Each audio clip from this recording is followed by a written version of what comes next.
virando Copa do Brasil. Fala, eu sou o Lucas.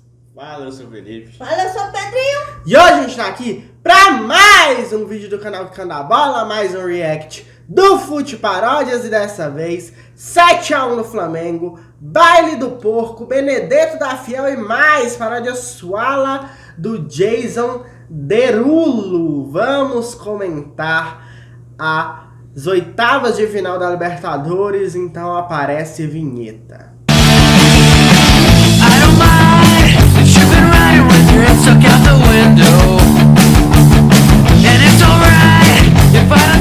E bora começar a reagir.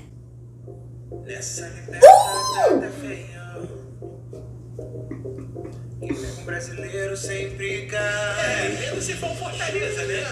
Tem bola indo pro além. O de Mike do Rony, amém. Tolima se queixando e muito mais.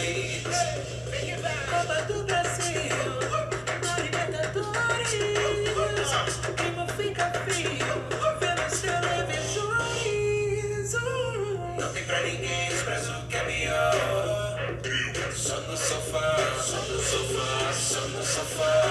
Pênalti pro Galo, ele tem que dar. E o Hulk pôs lá, lá, lá, lá. Chama o Givanildo, seu Tite, que o bunda decide. Quantos caveira sofreu bem, mas no fim tudo correu bem. O Libertad deu adeus. Viu o Filipão e se tremeu. Circo não tampou a tropa do Abel. Na Libertad o Rony é o Lionel.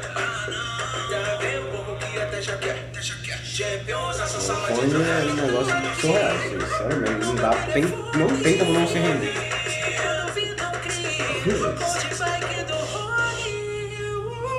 Não tem pra ninguém, expresso que é melhor. Só no sofá, só no sofá. Só no sofá, só no sofá.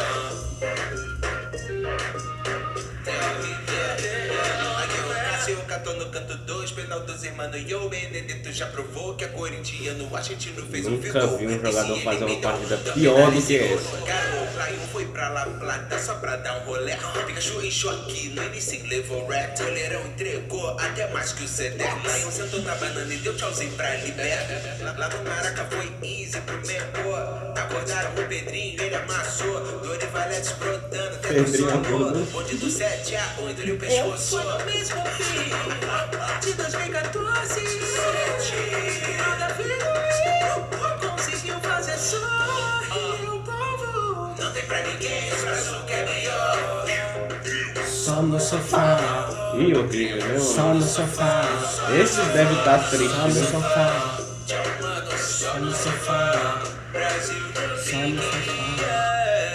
tá pronto. River Plate não perdeu só a Libertadores, perderam o Luis Soares. Luis Soares estava acordo, fechado, empolgado para jogar no River Plate, só que era para a Libertadores, só que ele foi eliminado e o Soares não vem mais. Fico imaginando realmente como tá o torcedor do River Plate com um negócio desse. Vamos lá que é jogo demais. Vamos tentar seguir uma ordem cronológica aqui. Emelec e Atlético Mineiro. Jogo de ida. Atlético bem no começo e no final. O que é estranho porque no final tava com a menos, né? O Alan foi muito burro, irresponsável e colocou o Atlético numa situação bem complicada, mas o Atlético saiu bem até com a menos. O melhor momento do Emelec foi ali no meio da partida, no final do primeiro tempo e no início do segundo.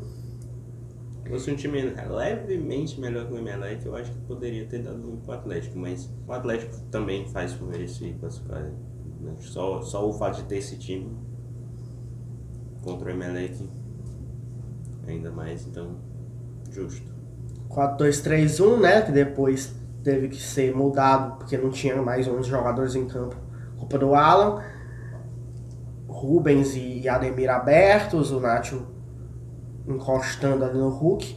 Às vezes tinha mudança, né? O Nacho gosta de ir muito para aberto também, às vezes. Enfim. No jogo de volta, aí foi um pouco... É porque o Emelec não foi tão bem quanto foi no primeiro. Mas também, quando foi melhorzinho, foi mais no final do primeiro do que no começo do segundo. Mas foi mais ou menos naquela época também do jogo no intermediário, né?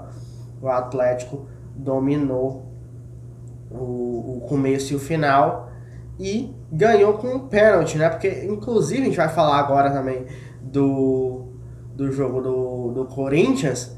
O Atlético Mineiro e o Corinthians e o Boca, três times dos 4 que eu vi jogar nas terças-feiras de Libertadores, né? De oitavas de final de Libertadores, tiveram pênaltis perdidos no tempo normal e depois tiveram a chance de se redimir, os mesmos jogadores, só um não se redimiu, e é o único que está eliminado agora, que é o Benedetto.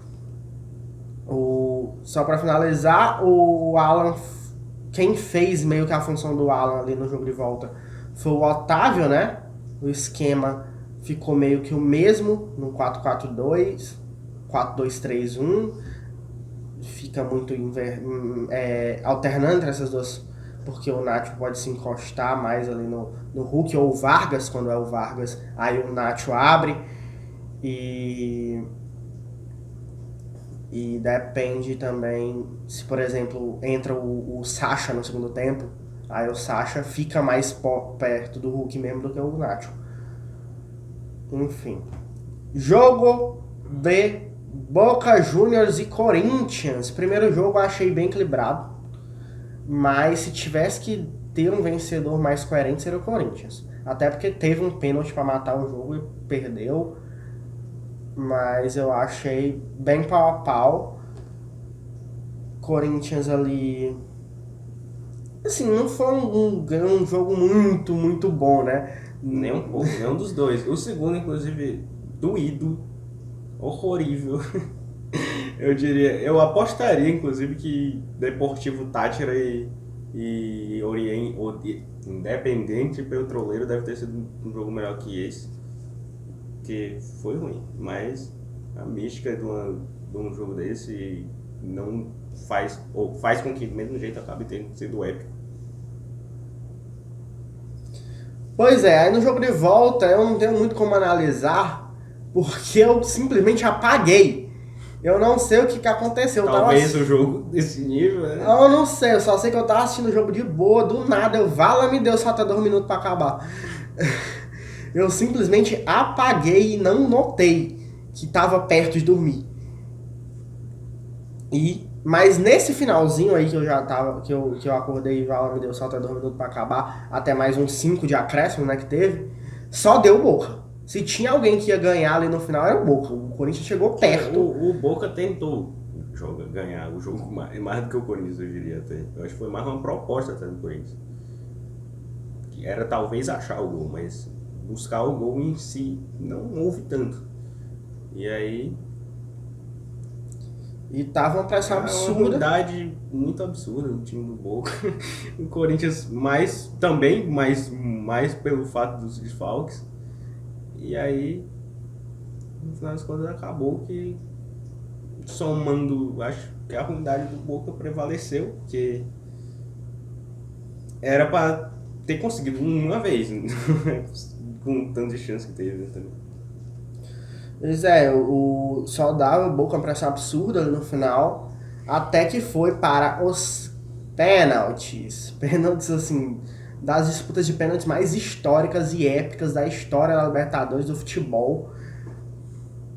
Tudo que tinha para acontecer de loucura podia acontecer ali, aconteceu. Roger Guedes se redimindo, o Benedetto, assim, esse Benedetto foi pelo entretenimento ali. Sim, eu não vou dizer que ele fez de propósito, ninguém vai dizer isso, ninguém isso que deve falar isso, ninguém pode falar isso. Mas fazer piada de que ele foi pelo entretenimento dá. Porque assim, mano, é muito desconfiável daquilo ali, não é normal. Mas não dá pra cravar, não posso. Porque, assim, pra falar desse indivíduo, na verdade, é meio difícil, porque, né, enquanto o Palmeiras parecia um jogador cheatado que de onde chutava fazia um gol, enquanto o Corinthians fez a pior partida que eu já vi uma pessoa fazer. E aí, não existe isso, não existe.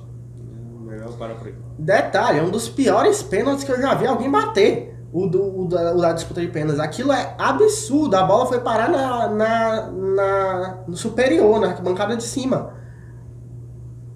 Pois é, não é normal. Não é normal. Não é normal. E pra terminar mais ainda a questão de quão épica foi essa classificação do Corinthians, primeiro o fato de que só o Santos do Pelé tinha feito isso na Libertadores, eliminar o Boca Juniors lá na Bombonera. O Corinthians agora fez também. E nosso querido Cássio Ramos, né? Que homem, que ídolo pro Corinthians, esse goleiraço que tem seus períodos de baixa muitas vezes nos últimos anos. Foi ameaçado, mandado embora por muita gente, né? Da torcida do Corinthians. Foi até muito adequado o texto do Mauro Betting, dizendo que quem fez isso não merecia essa classificação e também os torcedores do Boca que foram racistas mereciam ser eliminados com o gol do Gil, né? Que é negro e bateu o pênalti decisivo. Então acho que foi espetacular esse texto, que nem foi longo do Mauro Betting, quase sempre é, mas bem sintomático. Mas o que acontece? O Cássio ele pode oscilar, o Cássio pode ter períodos ruins várias vezes nos últimos anos, mas até hoje, pelo menos, o Cássio sempre volta. O Cássio sempre voltou e o Cássio sempre Principalmente volta. em jogo grande, eu não lembro de uma falha em jogo grande. Teve aquela contra o Guarani do Paraguai, né? Verdade. Mas enfim, o Cássio sempre volta. Apesar de que não era pra ser um jogo grande. Mas acontece. E quando o Cássio volta, pouquíssimos chegam perto do Cássio. Enfim, Atlético e Libertad ninguém assistiu, né? Não. Só acho interessante ressaltar que o Felipão tá fazendo um trabalho absurdo e eu acho que tá sendo pouco falado disso. Que ninguém fala do Atlético Paranaense, né? Nem questão disso. Ninguém fala do Atlético Paranaense. É um bom ponto, porque o Atlético Paranaense é um time muito sem mídia, impressionante. Acho que eles até colaboram com isso muitas vezes. E no momento tá ali, visto o Campeonato Brasileiro venceu o Palmeiras no Allianz. Então, E se esconde em jogo de Casimiro. tem. Talheres e Colón, muito menos, né? Cerro Porteño e Palmeiras eu não assisti, o Felipe viu e fala aí. Eu vi ao mesmo tempo que o jogo do Ceará, né? Que não ia conseguir optar por um ou outro, mas fiquei com duas telas e sim. O primeiro tempo foi muito ruim do Palmeiras, mas no segundo chegou e fez 3 gols, então excelente. E na volta também houve um período em que saíram um monte de gol, né? Que foi em 10 minutos saiu 4. Mas foi uma partida bem melhor, o time melhorou muito com a entrada do Rony, né? Que estava o Navarro no começo, mas o Navarro saiu machucado no primeiro tempo. E aí o Rony, espetacular, em uma oitava de final fez 4 gols, virou artilheiro da competição, assim como o Pedro, que a gente vai falar já já. E o Navarro, inclusive, ainda é um artilheiro da competição, com 7 gols, 3. E o gol de bicicleta também é um espetáculo. O cara tava perseguindo esse gol de bicicleta fazia um tempo, virou chacota por causa disso, o povo zoando as bicicletas erradas dele. E ele falou, não, vou continuar tentando, vou continuar errando, mas uma hora vai acertar. E acertou. Espetáculo. Eu acho que o Rony realmente é um exemplo de história, de inspiração mesmo, que passou fome e hoje ser o artilheiro do Palmeiras na história da Libertadores, com 2 títulos. E até o gol de bicicleta que ele quer fazer ele consegue depois de muita insistência. É impressionante. Eu acho que o Rony é um exemplo de que muitas vezes também, né, falta técnica, mas na raça, na vontade você pode chegar, né, sendo obcecado e tudo. Você pode chegar onde você quer. O Rony é ruim. E o Rony consegue ser bom sendo ruim. Tipo isso. Muita dedicação e muita obediência e determinado, assim. Esse rolê da bicicleta é absurdo, sinceramente. Demais. É coisa de louco. É pra, assim, calar a boca mesmo. Todo mundo que sempre ironiza muito, muito, muito o Rony. E com isso, o Rony é ruim, mas o Rony não merece ser ironizado. Pelo amor de Deus, o homem é gigantesco na maior competição do continente. Gigantesco. Ele foi o melhor jogador da Libertadores de 2020, apesar de não terem elegido. Na passada também jogou muita bola e vem destruindo essa também, artilheiro já. O Rony não merece ser ironizado. E numa das coisas que estavam mais ironizando, ele simplesmente foi lá e mandou tudinho se calar com uma bicicleta surreal. Surreal. Vélez e River Plate. Sim, eu vi o jogo de volta. O de ida tava tendo o jogo do Vasco ao mesmo tempo, eu fiquei meio que surfando os canais, indo pra um lado e pro outro, vendo o Vélez, vendo o Flamengo, vendo o Vasco.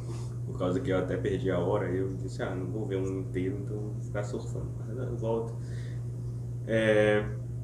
O Vélez foi muito bem defensivamente, o River foi muito bem ofensivamente, inclusive, né, acabou sendo um confronto bem, principalmente no final, ataque contra a defesa. O Vélez teve algumas oportunidades também, mais no começo, que o Armani fechou o gol, teve um lance de 1 contra 1 que o Armani salvou, e o River poderia ter morrido ali mais cedo.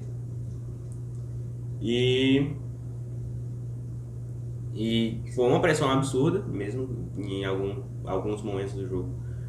Que saiu o gol, inclusive, que foi anulado do Matias Soares.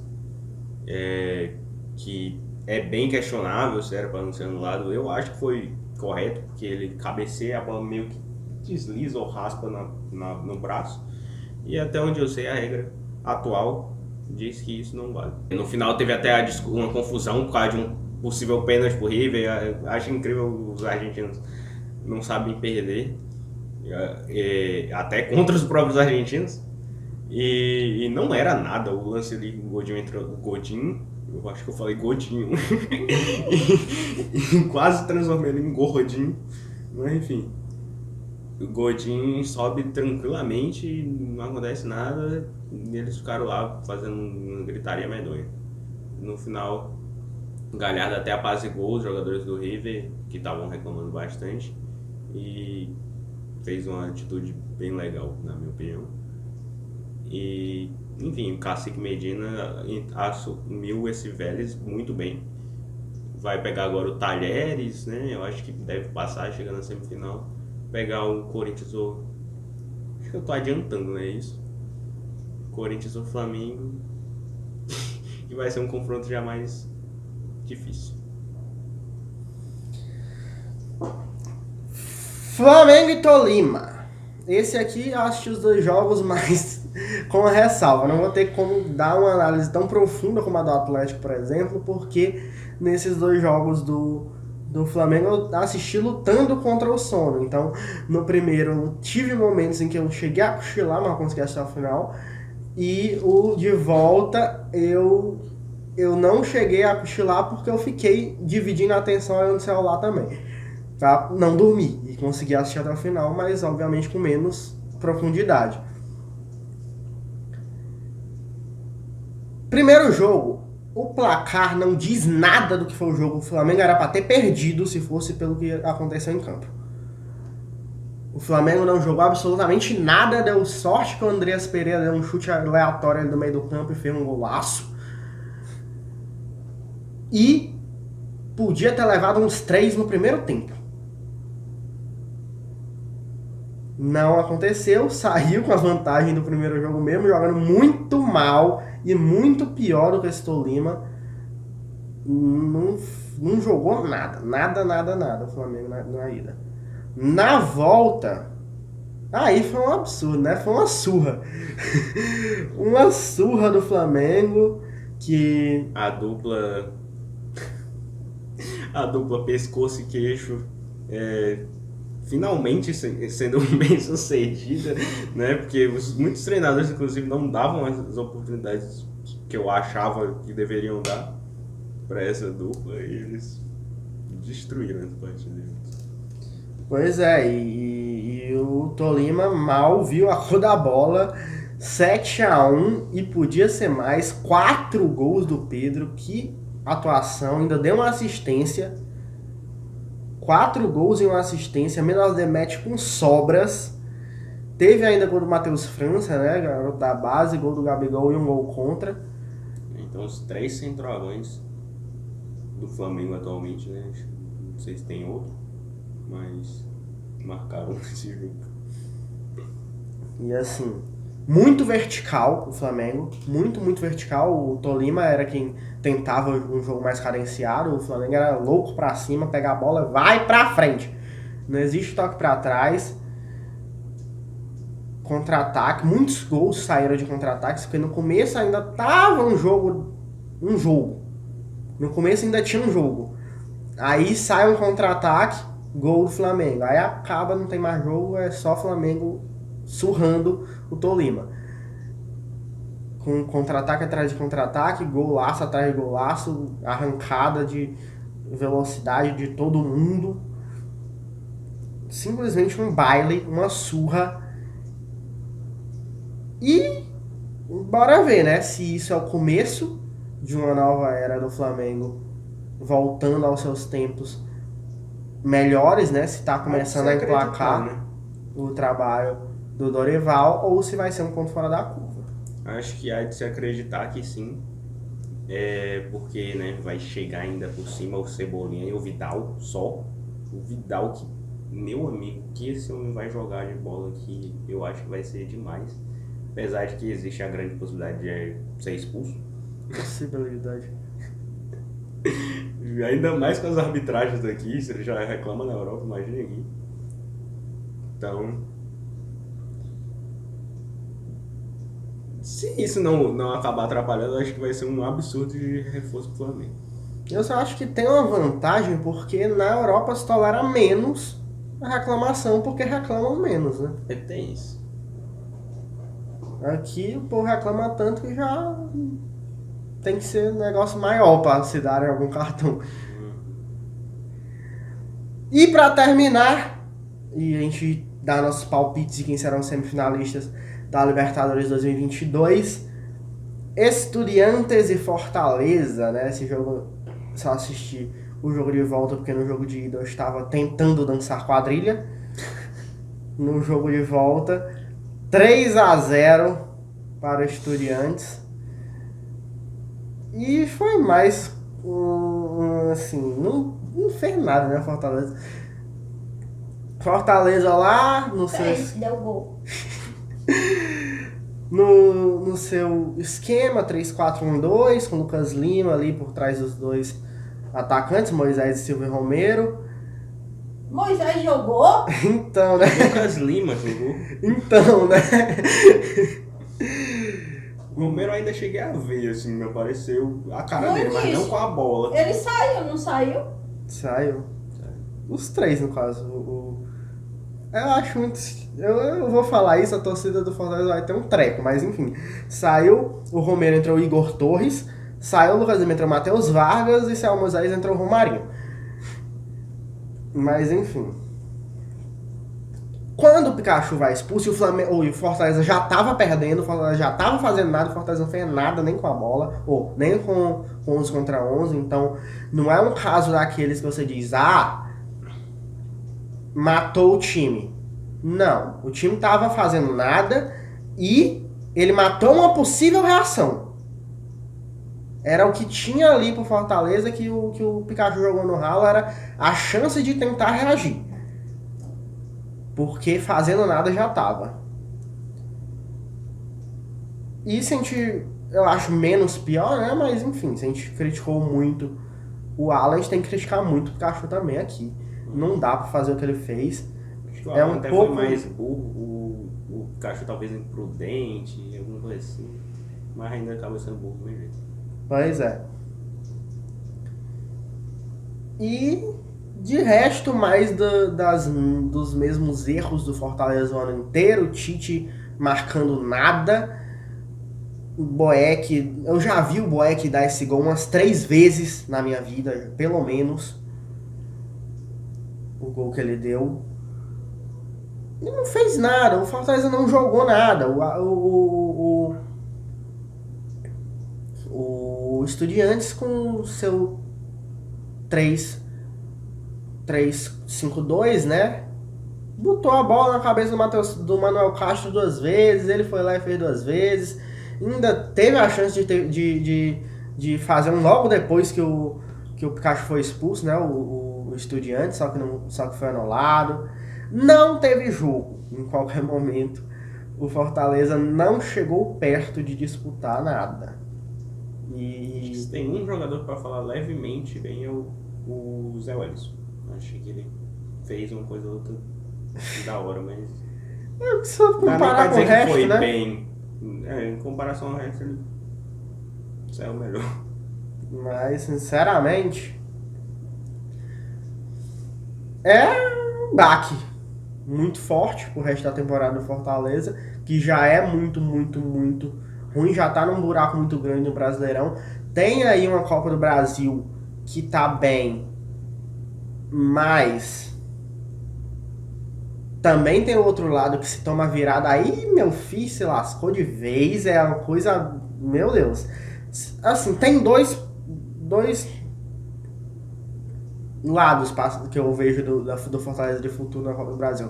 Ou ele toma virada e aí eu não tenho nem palavras para falar o que vai ser o clima do Fortaleza se acontecer. Ou ele vai passar do Ceará e não vai passar nas quartas. Porque, ou vai, mas enfim, porque o Cruzeiro, ele chegou longe na Copa do Brasil no ano que ele caiu. Até na Libertadores, né? Levemente, não sei se foi nas quartas que caiu pro River nos pênaltis ainda.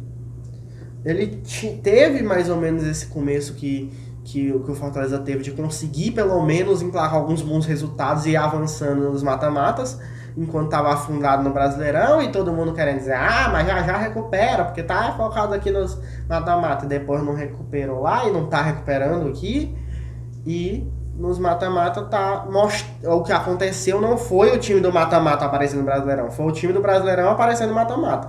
Quando o Cruzeiro perdeu a Libertadores, perdeu a Copa do Brasil, e quando o Fortaleza agora, esse time que jogou contra o Estudiantes, é o time do Fortaleza do Brasileirão. E o time da Libertadores a gente pouco viu no Brasileirão, e olha lá se viu. Então, é um ano aí que precisa ser épico para ser decente. Porque por mais que tenha tido título estadual, ninguém em sã consciência hoje considera o título estadual algo relevante perto do rebaixamento. E o título da Copa do Nordeste bem é uma coisa muito grande, mas ainda mais no contexto, né, de não ter pegado equipes muito fortes, eu acho que na memória da torcida vai pouco importar também se esse rebaixamento se concretizar. Então precisa ter um negócio muito histórico acontecendo aí com o Fortaleza nessa reta final do Brasileirão, para o ano não ser um pesadelo. E bora ver, porque o time não jogou nada mais uma vez e vem tendo pancada atrás de pancada. É muita pancada nesse time, nessa torcida. Os últimos jogos perdeu de 3-0, perdeu Curitiba com a mais e no final aí tinha empatado, né, com o Estudiantes, perdeu do jeito que perdeu pro Atlético, aí tinha ganhado o Ceará antes, né? Mas os últimos jogos são, além de ser derrotas ou não vitórias em sequência, é do jeito que são, ou sendo muito cruéis pelo roteiro de escapar pelos dedos no final, ou sendo uma surra. Ou sendo não jogando absolutamente nada, não sabendo nem que tinha Moisés em campo, Lucas Lima em campo. Mas tem que dar um jeito. Fortaleza ou vai voltar para a segunda divisão. Quartas de final. Recebi. Sim. Atlético Paranaense e Estudiantes de La Plata. Eu vou no Atlético.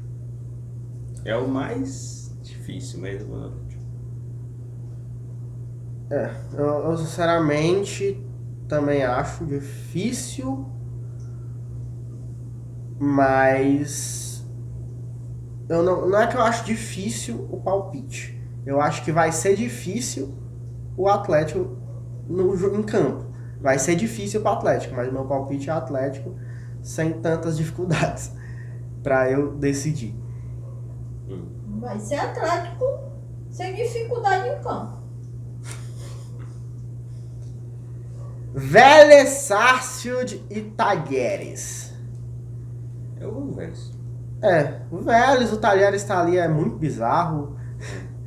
Achava que só... Assim, é porque na verdade esse Talleres e Colón deram um sorteio aí que o natural era os dois rodarem e deu pra um passar, né? É muito louco ver que o River, o Boca, o River e o Boca caíram e o Talleres tá aí. Apesar de que o Boca, como eu ressaltei, é horroroso. Enfim. Pedrinho. É o Talleres. E vamos para os confrontos brasileiros. Atlético Mineiro e Palmeiras. Palmeiras. Palmeiras. Pra mim passa Palmeiras de novo. Ano passado foi, este ano acho que vai ser inclusive mais fácil. Não tem um gol fora de casa, né? Que foi o que salvou o Palmeiras, mas atualmente eu vejo o Palmeiras melhor, só que ainda tem um tempo, né? Até o jogo, né? Mas... Que não é tão grande, né? Pois é. É um mês, vai Começo lá, do mas... mês. Dia 3 Menos, é 2, eu acho. inclusive. Menos que um mês. Corinthians e Flamengo pra finalizar. Esse é o mais difícil pra eu dar o palpite, sinceramente. Eu não. Eu não sei, porque eu... É o que eu disse. Se emplacar, se esse 7-1 for o começo de uma arrancada que o Flamengo vai começar a ser um bom time com o Dorival, pra mim é Flamengo. Se não, eu acho que o Corinthians não fez o que fez com o Boca não teve uma classificação dessa, assim, uma classificação dessa não acontece pra se perder pra um Flamengo rei que vinha sendo. Então, pra mim, não pode ser o Flamengo rei. Mas eu tenho que decidir se eu acho que vai ser o Flamengo rei ou não. Vai ser o Flamengo rei ou o Flamengo ganha de 7-1? É o Flamengo Rei. Mano, eu acho que eu vou ainda considerar que... Eu não vou querer prever o futuro, é isso. Apesar de que é isso que a gente tá fazendo. Mas...